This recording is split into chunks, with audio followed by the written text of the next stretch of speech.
और सेमेस्टर 5 में जो है क्वेश्चन है, इस बार 10 क्वेश्चन आएंगे आपके मल्टी चॉइस, ठीक है, यानी कि MCQ। तो उससे रिलेटेड क्वेश्चन है ये। इसमें फर्स्ट पेपर का है हिस्टोरिकल बैकग्राउंड, कई यूनिट है इसमें, हम इसमें कंप्लीट करने वाले हैं। बाकी लोग आप लोग प्लेलिस्ट पे प्रत्येक सब्जेक्ट की प्लेलिस्ट पे जो विजिट करते रहिएगा। और इसके बाद में हम फर्स्ट सेमेस्टर का भी एक वीडियो बनाएंगे जो कि इंपॉर्टेंट क्वेश्चन के आधार पर होगा। और एक ही वीडियो इंपॉर्टेंट आएगा आपका इंग्लिश सेमेस्टर 5th में, जो कि फर्स्ट और सेकंड पेपर दोनों से रिलेटेड होगा। तो आइए फटाफट इनको शुरू कर लेते हैं। वीडियो थोड़ा लंबा हो जाएगा क्योंकि आपको लगभग इसमें 60 क्वेश्चन मिलने वाले हैं। तो आइए इसको शुरू करते हैं फटाफट। जो भी इंपॉर्टेंट क्वेश्चन होंगे वहाँ पे मैं आपको टिक करता जाऊँगा। तो आइए शुरू कर लेते हैं पहला क्वेश्चन। तो पहला क्वेश्चन है, what is an epic. Epic क्या होता है? तो देखिए यहाँ पर बहुत सारे ऑप्शन दिए हुए हैं। तो इसको लॉन्ग नरेटिव पोएम कहते हैं। मैंने कई बार कई सेमेस्टर में पढ़ाया है इस बात को। यानी एपिक जो होता है वो लॉन्ग पोएम के टाइप पे होता है, नरेटिव होती है, ठीक है। अगला क्वेश्चन है, what is the central theme of most epic poem. ठीक है, सेंट्रल थीम एपिक जो पोएम होती है उसकी सेंट्रल थीम क्या होती है? तो वो होती है heroic deeds and adventures, hero के द्वारा किए गए कार्य और उसके साहसिक वर्क।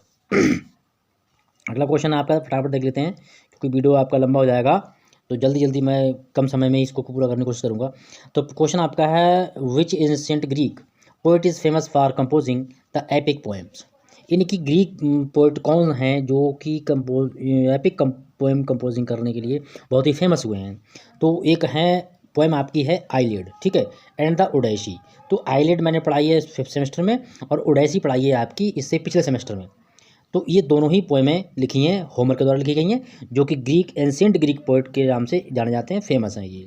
क्वेश्चन अगला है, William Shakespeare's much ado about nothing, ये एक पोएम है। इन एग्जाम्पल ऑफ, ये किसका एग्जाम्पल है? जैसे आपका कॉमेडी ह्यूमर है, कॉमेडी ऑफ एरर्स है, कॉमेडी ऑफ रोमांटिक कॉमेडी है, कॉमेडी ऑफ मैनर्स। तो ये आपका बी ऑप्शन रह जाएगा।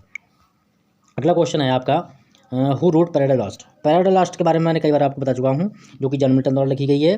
जॉन मिल्टन की पोएम और बहुत चर्चित है, ऑन इज बैडनेस, जो लास्ट ईयर उसमें इंटर के सिलेबस में थी और अभी जो हटा दिया गया है। बहुत अच्छी पोएम थी ऑन इज बैडनेस, और इनकी पैराडाइज लॉस्ट भी बहुत अच्छी पोएम है जो कि एक एपिक के रूप में है। इसी में अगला क्वेश्चन आपका है, यहाँ पास दिया हुआ है, was the home Plato's academy and Aristotle lyceum. तो जो प्लेटो और अरस्तु की जो एकेडमी है वो क्या थी? तो कौन सी, कहाँ थी? ये एथेंस नगर में थी। तो Athens was the home Plato's academy and Aristotle. अरस्तु और प्लेटो के लिए जो होम जो एकेडमी थी वो एथेंस था। एथेंस एक नगर है जिसमें सुकरात हैं और आपके ईसा मसीह हैं, इन लोगों ने जन्म लिया। ईसा मसीह का बेलथनम में जन्म हुआ था, लेकिन सुकरात इससे रिलेटेड है। अगला क्वेश्चन है, what literary traditions experienced a resurgence during the Australian age. यानी कि अगस्टन एज में, तो ये न्यू क्लासिकल एज के लिए बड़ा मिला था, यानी कि इसको काफ़ी डेवलप किया गया था। क्वेश्चन नंबर अगला है, how did the historical traditions of Augustan age influence English literature. यानी इंग्लिश लिटरेचर पर अगस्टन एज का क्या इन्फ्लुएंस, क्या प्रभाव हुआ? तो वो by increasing social and critics humour, ठीक है। तो बी ऑप्शन आपका राइट जाएगा, सॉरी सी जाएगा राइट। अगला क्वेश्चन आपका है, which English playwrights followed new classical principles influenced by the Augustan age. Augustan age से प्रभावित होकर किन किन कवियों ने जो है न्यू क्लासिकल एज को, प्ले राइट को अपनाया है, प्रिंसिपल्स को अपनाया है? तो यहाँ पर है जॉन ड्रेडन एंड निकोलस रेवल। इन लोगों ने जो है वो principle of influenced by Augustan age से प्रभावित होकर न्यू क्लासिकल एज के आधार पर अपना लिटरेचर का वर्क किया है। How do the cultural emphasizes the theatrical performance during the Augustan age and contribute to the English drama। यानी इंग्लिश ड्रामा के लिए इस एज, यानी कि जो आपकी एज दी गई है आपकी अगस्टन एज, इसने क्या मतलब महत्व दिया है, क्या इसका परफॉर्मेंस रहा है, क्या इंपॉर्टेंस है, क्या कंट्रीब्यूशन रहा है? तो it forested the growth of the theatre of popular form of entertainment in England. England में इंटरटेनमेंट के उद्देश्य से जो ये फार्म यूज़ की गई है, रूप यूज़ किया गया है, वो काफ़ी प्रसिद्ध हुआ और थिएटर के मामले में बहुत ही ज़्यादा इसको प्रसिद्धि मिली एंड ग्रोथ उसमें बढ़ोतरी भी हुई। देखिए अब आपका आ गया रिपब्लिक जो कि बुक प्लेटो द्वारा लिखी गई है और बहुत ही अच्छी बुक है ये। इसका क्वेश्चन आपको लॉन्ग पढ़ना ही पढ़ना है, वेरी मोस्ट इंपॉर्टेंट है ये। तो बाकी क्वेश्चन मैं बताऊंगा अगली वीडियो में, जो भी इंपॉर्टेंट क्वेश्चन होंगे, लगभग 7-8 क्वेश्चन आपको देंगे हम, जो बहुत ही इंपॉर्टेंट है। और कुछ वीडियो ऑलरेडी हम अपलोड कर चुके हैं, 5 सेमेस्टर प्लेलिस्ट में अवेलेबल है, वहाँ जाकर आप विजिट कर सकते हैं। दोस्तों में भी शेयर कीजिएगा। तो व्हेन वाज प्लेटो बॉर्न, प्लेटो का जन्म कब हुआ था? 427 BC, यानी कि 427 ईसा पूर्व इनका जन्म हुआ था। And when did Pluto died, Pluto की मृत्यु कब होती है? तो प्लूटो की मृत्यु होती है, ऑप्शन नंबर सी राइट जाएगा, 347 में, ठीक है। प्लेटोज बुक रिपब्लिक डिवाइडेड, जो प्लेटो की बुक रिपब्लिक है वो डिवाइड है, कितने भागों में डिवाइड है? 6 to 12, तो 10 भागों में डिवाइड है ये द रिपब्लिक, जो कि प्लेटो की बुक है। सोक्रेटिस बाज प्लेटोज, सोक्राट जो थे वो प्लेटो के कौन थे? तो जो टीचर थे, प्लेटो सोक्राटिस इनके टीचर हैं। अगला क्वेश्चन है प्लेटोज बाज एन यहाँ पे देखिए ये आर्टिकल दिया हुआ है, आप क्या यूज़ करेंगे यहाँ पर? तो यहाँ पर देखिए एजुकेशनल है, इकोनॉमिक्स है, पॉलिटिशियन है एंड आइडियलिस्ट है, ठीक है। तो यहाँ पर आइडियलिस्ट है ये, तो यहाँ पर एन आइडियलिस्ट हम यूज़ करेंगे, क्योंकि यहाँ पर हमारा प्रोनाउंसिएशन हिंदी और इंग्लिश दोनों में आ रहा है। आगे बढ़ते हैं फटाफट क्वेश्चन में। अगला क्वेश्चन आपका है प्लेटो वाजे फिलासफर, प्लेटो वाजे फिलासफर किस प्रकार के फिलासफर, कहाँ के हैं? रोमन के हैं, फ्रेंच के, जर्मन के, तो ग्रीक के हैं, ठीक है। डार्क जो है वो ग्रीक, वही आंसर है आपका। अगला क्वेश्चन आपका है according to Plato's is real, idea is real, idea यानी विचार ही वास्तविक होते हैं जो इसमें हाईलाइटेड है। अगला क्वेश्चन है प्लेटो इस्टेब्लिश हिज एकेडमी, प्लेटो ने अपनी एकेडमी कब स्थापित की थी? तो 385 ईसा पूर्व इन्होंने इसको स्थापित किया था। अगला क्वेश्चन आपका है what is the book 7th of Plato's best work Republic for, Republic जो बुक थी उसने पब्लिक के लिए क्या अच्छा किया था? तो वो आपको बताना है। तो allegory of the cave, very most important, ये इसका आंसर है आपका। अगला क्वेश्चन आपका है what is the metaphor allegory of the cave meant, जो मेटाफोर है एलेजरी ऑफ द केव इसका मतलब क्या है? तो effect of education on human mind, इसका मतलब जो हुआ एलेजरी ऑफ द केव का, effect of education on human mind, मतलब व्यक्ति के दिमाग को एजुकेशन शिक्षा के आधार पर उसको प्रभावित करना। अगला क्वेश्चन है आइलेट बुक, आइलेट बुक जो है वो हेमर की लिखी हुई है, बहुत ही अच्छी बुक है, इसका क्वेश्चन भी आपको पढ़ना है। मेन पॉइंट बता देंगे किस तरीके से आप लॉन्ग आंसर बनाएंगे, और एक मैं इसका वीडियो अपलोड कर चुका हूँ कि किस तरीके से आपको लॉन्ग आंसर बनाना है, तो उसे भी देखिएगा। What is the crisis want again do to return his daughter, जो ये भी एक आइलेट बुक है, फर्स्ट है ये, होमवर्क लिखी हुई है। तो अगला आपका जो है वो आंसर क्वेश्चन ये है कि how does the Apollo react to cherish players for help, तो he sets a plague on the Greek. अगला क्वेश्चन आपका है what favour does Achilles ask for his mother, Achilles होता है वो अपनी माता से क्या पूछता है अपनी पसंद के बारे में? तो यहाँ पर क्वेश्चन आपका आंसर आ जाएगा D, ask Zeus for revenge on the Achaeans army, ठीक है, ऑप्शन आपका रट जाएगा ये 4th वाला।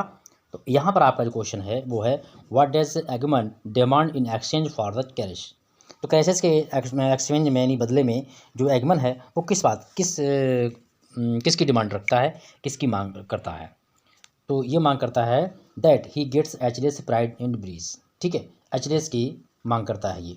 अगला क्वेश्चन आपका है what is the name of the central character of eyelet books, तो आइलेट जो बुक फर्स्ट है उसका सेंट्रल कैरेक्टर क्या है, यानी मुख्य कैरेक्टर कौन है? तो एचलेस जो है इसका मुख्य कैरेक्टर, ठीक है, बाकी हैं इसी के ये, लेकिन मेन है एचलेस। इसको हम इंडिया में अगर बोलेंगे तो इंडियन लैंग्वेज में इंग्लिश में तो अखिलेश बोला जाएगा। अगला क्वेश्चन आपका है with whom was Helen originally married, जो हेलेन है उसकी ओरिजिनली मैरिड जो किसके साथ शादी होती है? तो एगेमेन, ठीक है, एगेमेनॉन के साथ में इसकी शादी होती है, किसकी? हेलेन की। अगला क्वेश्चन आपका है to which place Helen run away with Paris जो रनवे चली जाती है तो किसके साथ चली जाती है? तो ट्रॉय। अगला क्वेश्चन है who is the brother of Menelaus का भाई कौन होता है? एगेमेनॉन, ठीक है।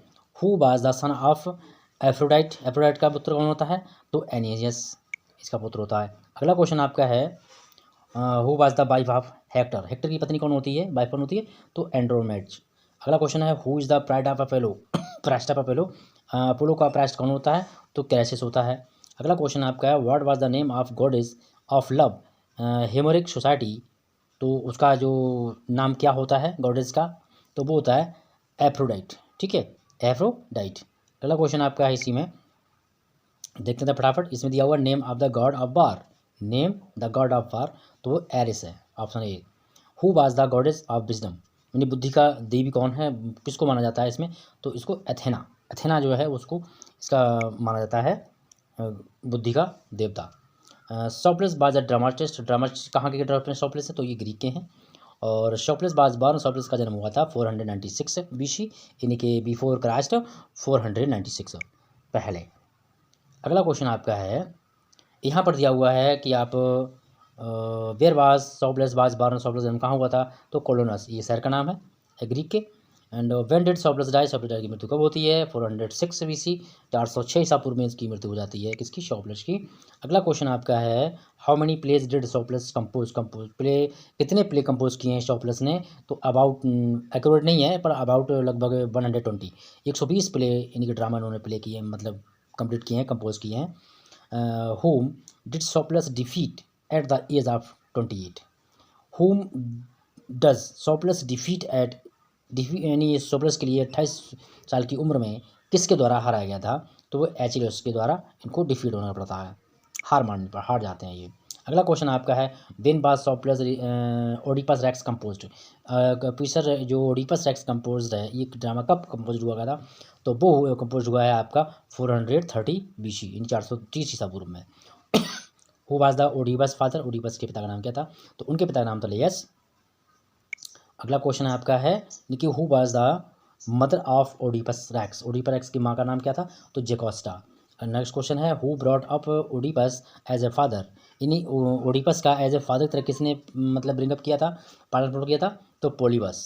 अगला क्वेश्चन है who brought up the Oedipus as mother, और माता की तरह जो है ओडिपस की किसने देख रेख की थी, तो वो थी मोरेप। अगला क्वेश्चन आपका है Oedipus is the king of, Oedipus कहाँ का किंग था, Thebes. Who is the Tiresias, Tiresias कौन है, ए ब्लाइंड प्रोफेट, एक अंधा व्यक्ति है। और अगला क्वेश्चन आपका है who solves riddle by the Sphinx, तो ओडिपस। अगला क्वेश्चन आपका है, इसी में देख लेते हैं, अगला क्वेश्चन है आपका who presence in terribles and causes of disaster and, तो इसमें कौन है, तो लेस मर्डर, लेस की मर्डर हत्या जो है इसमें मेन कैसेस बनता है।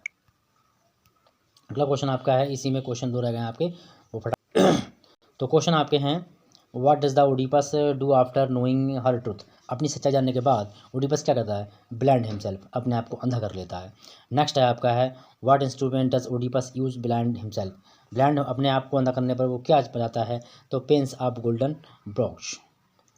तो ये आप हो गया आपका। अब इसमें आपके हैं इंग्लिश में, English literature from Chaucer to Renaissance, इसमें हम रेनेसा के बारे में बात करेंगे।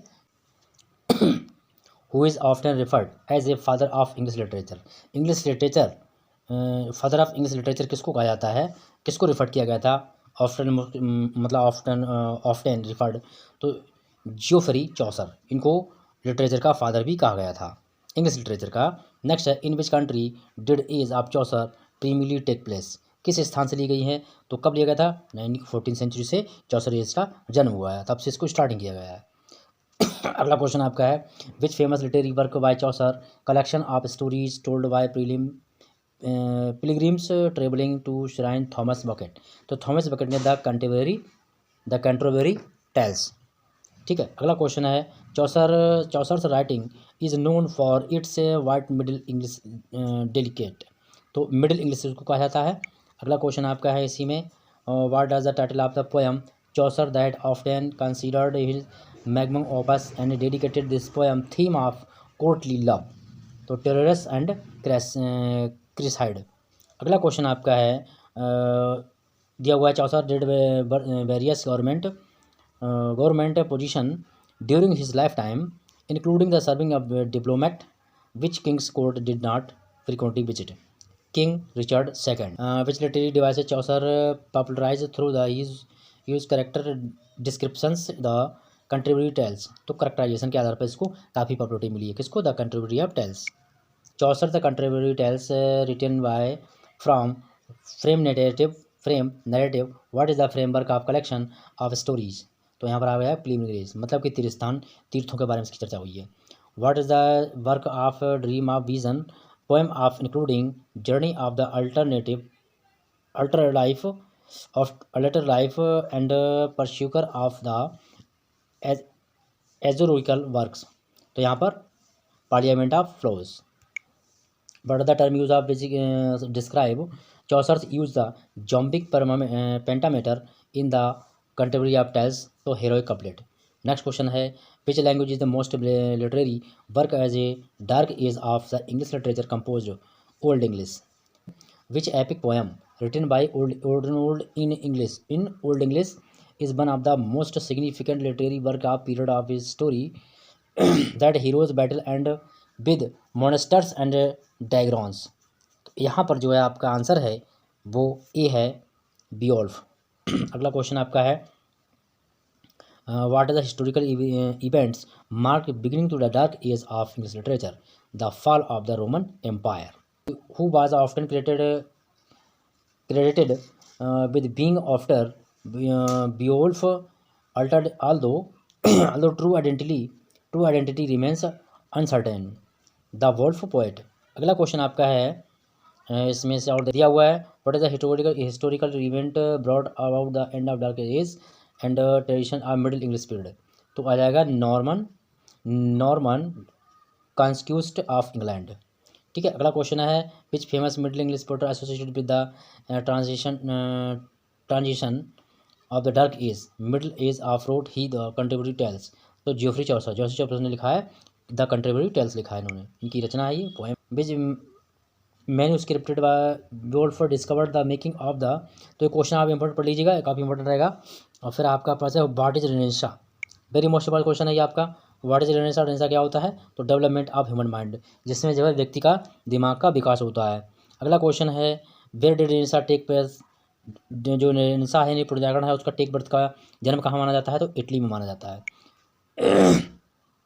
अगला क्वेश्चन है who was the most famous writer of renaissance? Renaissance के लिए बहुत अच्छा लेखक कौन फेमस हुआ है? तो वो हुए हैं मोस्ट फेमस हैं तो विलियम शेक्सपियर। अगला क्वेश्चन है the new philosophy of renaissance moved away from the spiritual values and was called humanism. The Protestant reformation was a religious and historical movement, जिसमें धार्मिक और ऐतिहासिक मूवमेंट आंदोलन ने काफ़ी अच्छी भूमिका अदा की है। अगला क्वेश्चन है King Henry eighth helped found his church?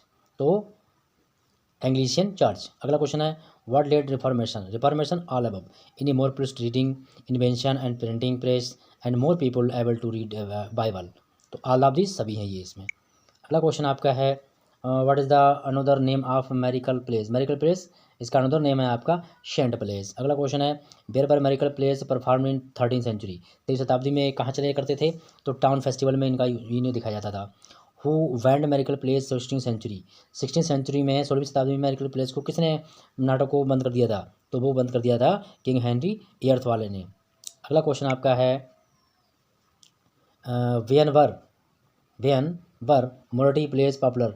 मोरेटी place कब प्रसिद्ध हुए थे? तो 15th एंड 16th सेंचुरी के बीच में। अगला क्वेश्चन है which was the earliest morality play? Morality play जो है वो शुरुआती नाटक कौन सा है? तो द कैस्टल ऑफ प्रिजर्वेंस।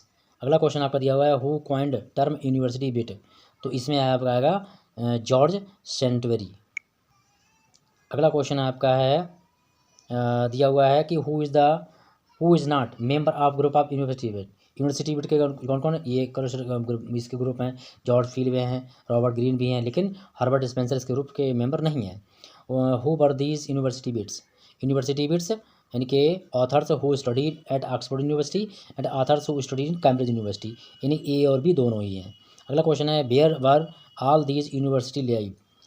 दोनों यूनिवर्सिटी कहाँ पर हैं? तो ये लंदन में हैं। अगला क्वेश्चन आपका है दिया हुआ है what was the style of university bits? क्या स्टाइल इनका? तो हेरोइक स्टाइल है। और अगला दिया हुआ है what is the common name of university bit? University bit का कॉमन नाम क्या है? तो टेरेजिक है। ऐसे ही अगला क्वेश्चन आपका है what is the total number of sonnets of bye Shakespeare? Shakespeare द्वारा 156 सोनेट लिखी गई हैं, 156। और अगला क्वेश्चन आपका है what is the total number play of Shakespeare? Shakespeare ने कुल कितने प्ले लिखे हैं? तो 37, ये सारे प्ले लिखे हैं इन्होंने। Who was among specialized writing dramatic monologue? Dramatic monologue के लिए कौन राइटर स्पेशली जाना जाता है? तो वो जाने जाते हैं रॉबर्ट ब्राउनिंग। यूनिवर्सिटी बिट्स बर क्या थे? ये ड्रामाटिस्ट थे सभी। ठीक है। और अगला क्वेश्चन देख लेते हैं फटाफट, जो क्वेश्चन इसमें है कवर करेंगे बहुत जल्दी करेंगे। तो इसमें दिया हुआ है who was the play not following not university wits? किन्होंने यूनिवर्सिटी बिट्स को नहीं माना था? तो विलियम शेक्सपियर ने इसको फॉलो नहीं किया था। और नेक्स्ट आपका है the spirit of adventure and major characteristics of which age of the following age? तो एलिजाबेथन एज। अगला question Elizabethan age associated with 16th century? 16th century में एलिजाबेथन एज की शुरुआत हुई थी। और अगला क्वेश्चन है आपका the spectator was edited by? तो Addison of Steele. Who was the started the Tatler? तो टैटलर रिचर्ड स्टीले की करेक्शन है ये। Who is the known as the prime prince among their assist? Charles Lamb. जो prince राजकुमार इधर जाने जाते हैं अगला क्वेश्चन आपका है 49। Who coin term mythological poet Samuel Johnson. अगला क्वेश्चन है which work did not Samuel Johnson term metaphysical poet. तो lives of the most eminent English poet. अगला क्वेश्चन आपका है who compared soul with the drop of the dew one of this poem. John Donne ने इसको use किया है। अगला question आपका है what is the following was not metaphysical poet. तो यहाँ पर जॉर्ज हेर्बर्ट ने इसको फॉलो किया है, नहीं किया है। ठीक है, अगले में पढ़ेंगे हम हमारा 7th सेंचुरी के बारे में। तो इसके रिलेटेड क्वेश्चन आपको अगली वीडियो में मिलेंगे। तब